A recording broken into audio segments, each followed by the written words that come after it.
हमारे नेताजी की बात रहेगी। माननीय श्री ओम प्रकाश राजभर एक ऐसे नेता हैं, उनकी आवाज़ पूरे हिंदुस्तान के गलियारों में गूंज रहा है। आज सभी लोग उनके बातों को मान रहे हैं, क्योंकि वो किसी एक जाति धर्म की बात नहीं कर रहे, सभी के अधिकार की। देखिए मकसद क्या है, अभी भी हम लोग देखें तो बिहार में महिलाओं की स्थिति बहुत ज़्यादा ख़राब है। हम कोई भी आकलन करते हैं तो शहरीकरण को लेकर के करते हैं, लेकिन शहर में महिलाओं की स्थिति क्या है और ग्रामीण क्षेत्रों में महिलाओं की स्थिति क्या है, ये दो अलग अलग बातें हैं।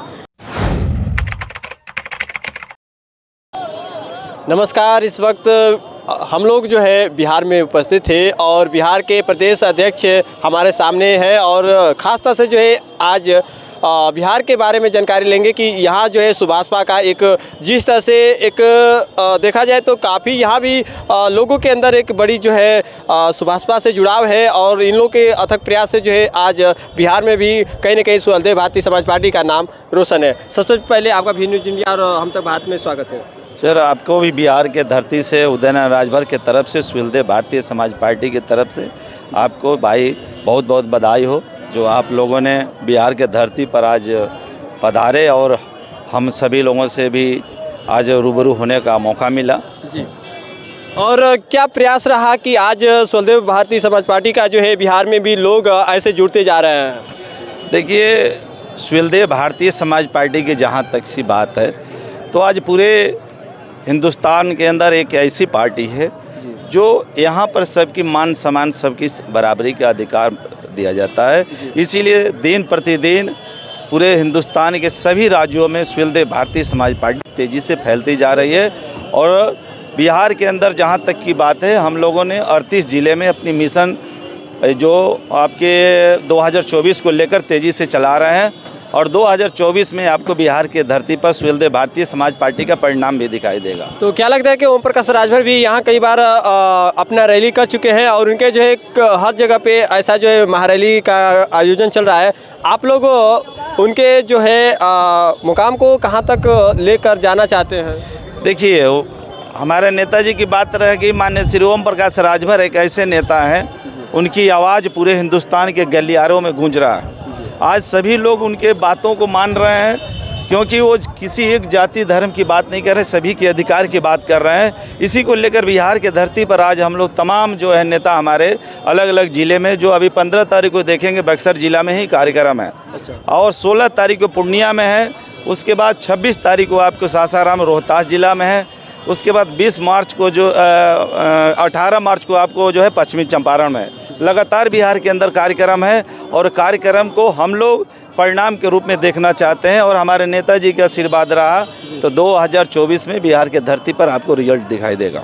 चलिए, और साथ में हमारे जो है महिला मंच के जो है अध्यक्ष से इनसे भी जानकारी लेंगे। सबसे पहले आपसे भी जानकारी लेंगे कि आप लोगों ने क्या एक सोच को लेते हुए जिस तरह से सुहेलदेव भारतीय समाज पार्टी का जो है यहाँ भी गठन किया जा रहा है, क्या एक उम्मीद है और किस मकसद से किया जा रहा है? देखिए मकसद क्या है, अभी भी हम लोग देखें तो बिहार में महिलाओं की स्थिति बहुत ज़्यादा ख़राब है। हम कोई भी आकलन करते हैं तो शहरीकरण को लेकर के करते हैं, लेकिन शहर में महिलाओं की स्थिति क्या है और ग्रामीण क्षेत्रों में महिलाओं की स्थिति क्या है, ये दो अलग अलग बातें हैं। तो ग्रामीण क्षेत्र में महिलाओं को कैसे आगे बढ़ाया जाए, उस मुद्दे पर हम लोग बातचीत करते हैं। और जो महिलाओं के अंदर एक कुछ कर गुजरने की क्षमता तो होती है, लेकिन उनके पास जानकारी का अभाव होता है, एक प्रेरणा नहीं होती है उनके पास। तो उस प्रेरणा को लोगों तक पहुंचाना, लोगों से बातचीत करना, जैसे कि आज आप सभी लोग जानते हैं कि आज 68th BPSC का एग्ज़ाम था। तो मैं देखिए शिक्षा के क्षेत्र में सभी आगे बढ़ रहे हैं, लेकिन मैंने देखा कि जितना प्रतिशत लड़कों का था, बॉयज़ जितने एग्ज़ाम में पार्टिसिपेट कर रहे थे, गर्ल्स की संख्या बहुत कम थी। तो गर्ल्स का सिर्फ यही नहीं है ना कि बस आप एक घर तक सीमित रहिए, आपको समाज में हिस्सा लेना चाहिए, क्योंकि जब तक एक महिला समाज में आगे बढ़कर नहीं आएगी तब तक समाज का उत्थान नहीं हो सकता है। तो आप लोगों ने जिस तरह से सुहेलदेव भारतीय समाज पार्टी का जो है एक ऐसा जो है यहाँ भी बिहार में भी जिस तरह से एक देखा जाए तो लोगों के अंदर एक जुड़ने का जो है क्रम बढ़ता जा रहा है, तो आप लोग का ये प्रयास जारी जो है कब से यहाँ भी सुचारू रूप से चला? हम लोग लगातार पिछले 1 वर्षों से तो मेहनत कर ही रहे हैं। यहाँ पर सावधान यात्रा जो निकाली गई उसके तहत पटना में भी कार्यक्रम हुआ, गांधी मैदान में। और आगे भी वो यात्रा कंटिन्यूअसली चलेगी, क्योंकि ये प्रोग्राम हमारा रुकने वाला नहीं है। और इस लोगों को सतत जोड़ना, क्योंकि कोई भी पार्टी हो, लोग आपकी पार्टी से नहीं, आपकी विचारधारा से जुड़ना चाहते हैं। तो आपकी विचारधारा ऐसी है कि लोग आपसे जुड़ना चाह रहे हैं। ओम प्रकाश राजभर के अंदर क्या वो विचारधारा दिखा कि जो आप लोगों ने उनके साथ चलने के लिए तैयार हुए?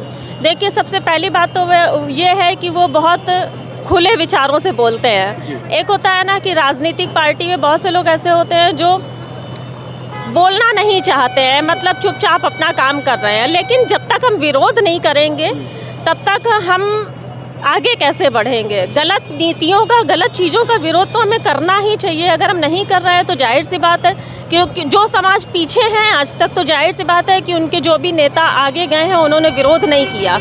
उन्होंने अपने आप को बस एक पार्टी में रखा और अपने आप को आगे बढ़ाया। लेकिन किसी भी नेता का काम होता है कि आप अपने समाज को आगे लेकर के जाइए। जो दिशाहीन समाज है उसको एक दिशा दीजिए।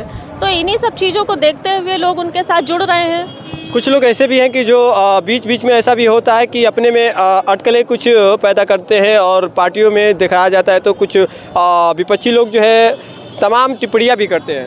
विपक्षी का काम क्या है? अच्छा। विपक्षियों का काम यही है कि आप कुछ करें, उस पर वो टिप्पणी करें, तो उन पर ना ध्यान देते हुए हमें आप अपने लोगों को कोई काम फर्क पर- नहीं पड़ता है? नहीं, अब देखिए, अगर आप फर्क पर ध्यान देंगे तो फिर आपके जो छोटी छोटी बातें होती हैं, जो टिप्पणियाँ होती हैं ना, वो मार्ग में अवरोध उत्पन्न करती हैं। तो अगर आप उन टिप्पणियों पर ध्यान देंगे तो आप रुक जाएंगे। तो इससे अच्छा है कि आप उन चीज़ों को ना ध्यान देते हुए आप आगे बढ़ने की कोशिश चलिए, इतनी करिए। जानकारी के लिए बहुत बहुत धन्यवाद।